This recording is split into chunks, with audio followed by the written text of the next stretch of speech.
All right, so I know it's been a couple weeks since we last read this. Um, so remember, it's basically you have this girl who's growing up with her mother and her father.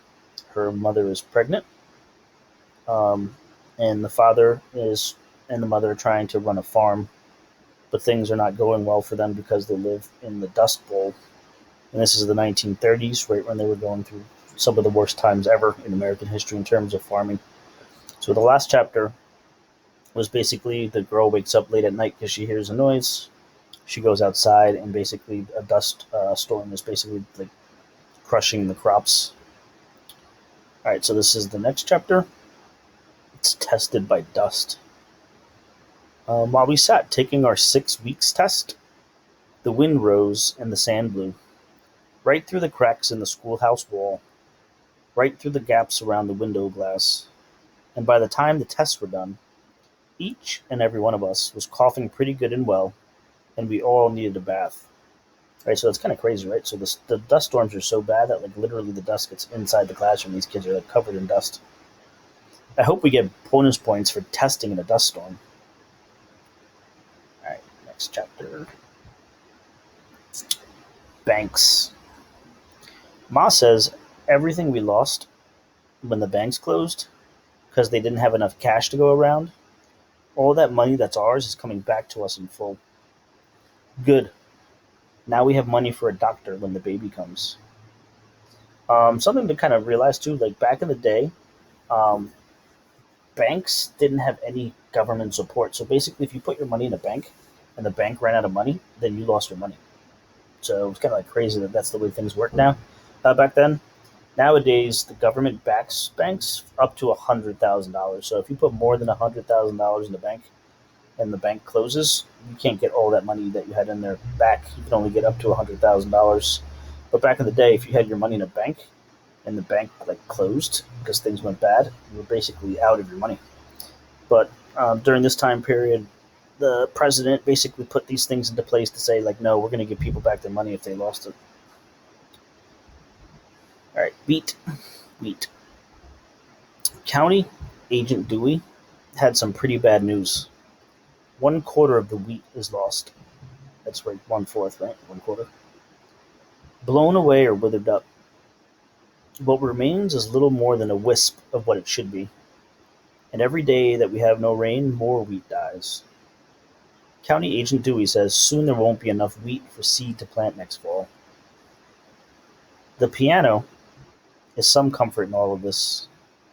I go to it and I forget the dust for hours, testing my long fingers on wild rhythms.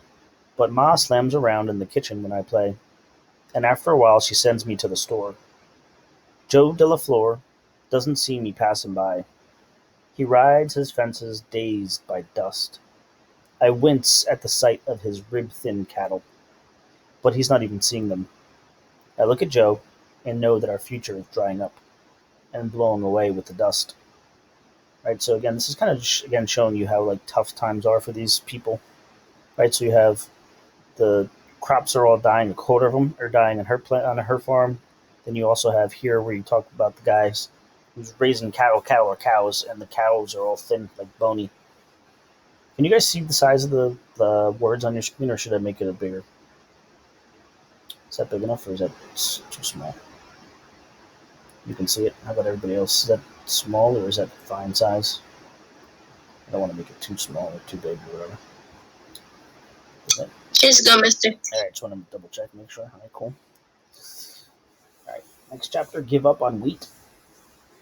Ma says try putting it in a pond, Bayard. So that must be the father's name, Bayard. We can fill it off in the windmill. We got a good well. Daddy grumbles, the water will seep back into the ground as fast as I can pump it full. We'll dry up our well, and then we'll have nothing. So I don't know if you guys realize that. Um, water nowadays is it's actually different how you get water. But basically, the way people get water back in the day is you would get it from a well, and basically underneath the ground because of rain, there are like underground rivers and streams that are basically like underneath the soil that you get water from. So people get their water from a well. They would have like a pump, and the pump would like suction the water up to the surface. So the mom here is asking the father to take some of that water and build a pond, right? So she's thinking maybe that'll help grow these crops. The father's saying basically like if we go and do that, it's not going to help. It's just going to go up to the surface and go back underground, underwater again. So he's like, no. So the mom's obviously like trying to come up with solutions to their problem, right? So if 1/4 of their plants are dying, she wants to do something so that they can do something. So she's like, well, maybe make a pond. Now she's giving another option. She says, plant some other things. Then Ma says, try cotton, sorghum. If we plant the fields in different crops, maybe some will do better than wheat. Daddy says, no, it has to be wheat. I've grown it before. I'll grow it again. But Ma says, can't you see what's happening, Bayard? The wheat's not meant to be here. And Daddy says, what about those apple trees of yours, Paul? You think they are? Nothing needs more to drink than those two. But you wouldn't hear of leveling your apples, would you? So now the father's saying, like, your trees over there are sucking all the water out. I guess apple trees require more water, so he's like saying, well, let's get rid of those trees. Ma's bittering, so now she's mad. I can see it in her mouth. A pond would work, she says, sounding crusty and stubborn. And Daddy says, look at it, Paul. Who's the farmer? You or me? So now the father's saying, like, I'm a farmer, you don't know what you're talking about. Ma says, who pays the bills? No one right now, Daddy says. So obviously they're like, saying it's like rough.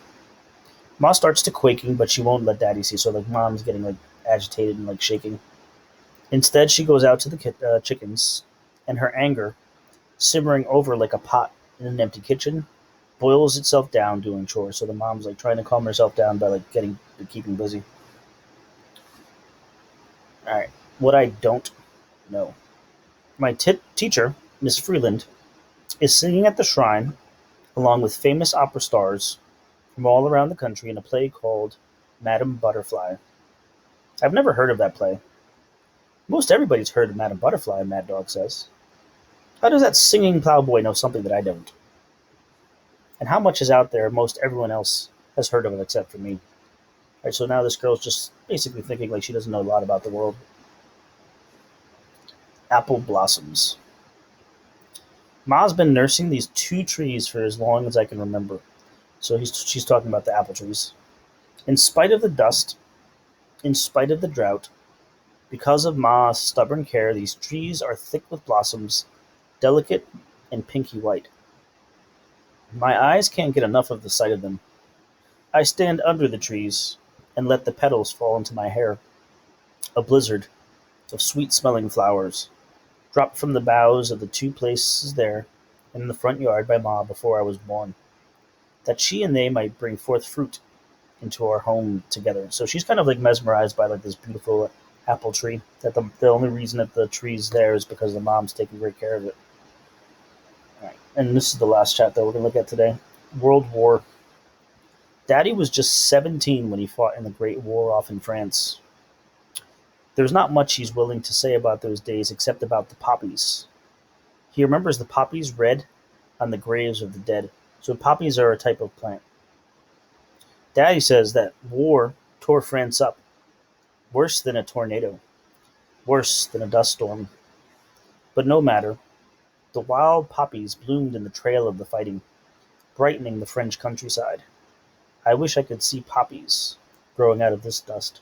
So it's actually kind of like weird and ironic. So World War One was one of the worst wars ever. Like, millions of people died in it. And basically, the way that war was fought, and a lot of it was fought in France, was you had two sides fighting. And this is like one of the first wars where like technology got really good in terms of war.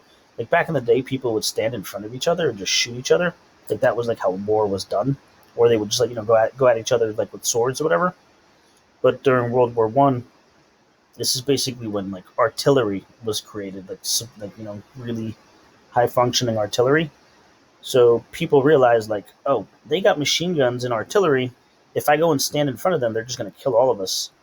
So they literally would just dig trenches, like holes for themselves to like hide into, and they basically would like fight over a small little period of ground, and they would do it for like years. So it was just like because there was so much artillery and whatever, like everything just got destroyed because they were just bombing each other like 100 feet away from each other. So it was like one of the craziest things. But this guy's saying that even though all of this like land is getting destroyed, that these plants, these poppies, were all over the place for them to see, which is kind of strange. All right, you guys are gonna have a couple questions on this, so let me stop sharing that.